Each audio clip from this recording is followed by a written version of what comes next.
I remember once coming home from college for Thanksgiving, and the kitchen was pretty crowded with all of my sisters and sisters-in-law, and asking Mom, what can we do to help? What should we do? And to my sister Jolene, she said, well, why don't you make the dessert? And she told Deanne, why don't you go in and see if any of the others would like something to drink before we have dinner. And so I'm waiting for my turn, and I said, Mom, what do you want me to do? And she said, well, why don't you do the dishes? And I thought, oh, why couldn't I do the dessert? Or why couldn't I go in and talk to the other people? Or, why couldn't I set the table? Something a little easier or something a little more attractive than doing the dishes. And yet I know when we say, what can I do to help? Or what should I do?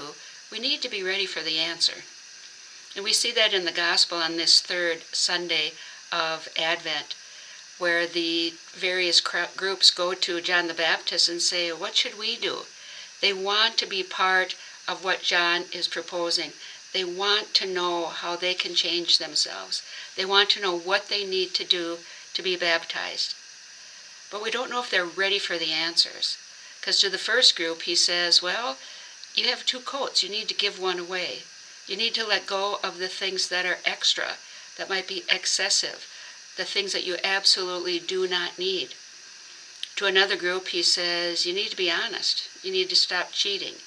You need to be upfront. You need to make sure that you're not pocketing money for yourself, that you're not trying to get ahead yourself. And to another, he said, you need to not be dishonest. You need to not lie. You need to not tell negative things about another person.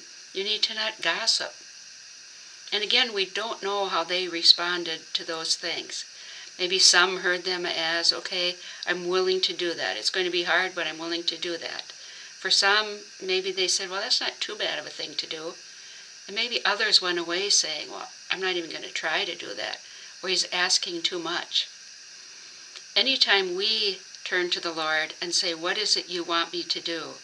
How can I help? We need to be ready for the answer as well. Because there may be times when it's a comfortable answer for us, when it's something that we think doesn't require a lot of our time, doesn't necessarily require a lot of our energy, something we're familiar with, so we'll be comfortable doing it. But there might be times as well, there are probably going to be many times, when the answer to that question is to help us grow. It's going to be a little harder to listen to. It's going to be a little harder to get that enthusiasm to carry out. Where God might be saying to us, you need to get rid of the clutter. You need to get rid of the stuff. Not just those excessive items that you own, but get rid of the clutter that's inside of you. Get rid of that temptation to over-busyness. Get rid of that temptation to fill the day so full that you don't have time for prayer, or you don't have time for other people.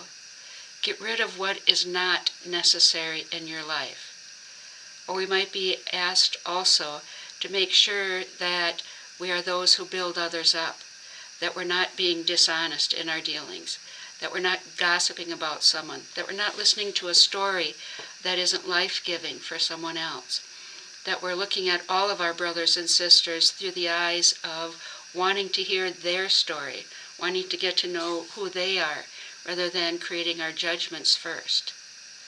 The Lord might be asking us to heal a relationship, to be the first person to take that step. And that can be really hard because we don't know how that other person is going to respond. Or we might know how they're going to respond, and we know that it's not going to be comfortable. And yet it's what the Lord is asking us to do. What he's saying, this is what I want you to do. You've stepped forward to say, how can I be a better disciple? How can I prepare myself and help prepare our world for the coming of Christ at Christmas? How can I bring that peace and that joy and that justice into the world? Those are the significant questions that we need to ask each day. But more importantly, we need to be ready for the answers. And we need to say to the answers that might be easy, okay, I'm raring to go, I'm willing to do that. And to those that demand a little more of us, we need to say, I will do this, Lord, but I need your help. I need you to be with me, giving me the strength and the courage in order to do this. There are many people who need us, many people who need the excess that we have, many people who need the time that we might have, many people who need to hear that uplifting story, many people who need us to listen to them and their story.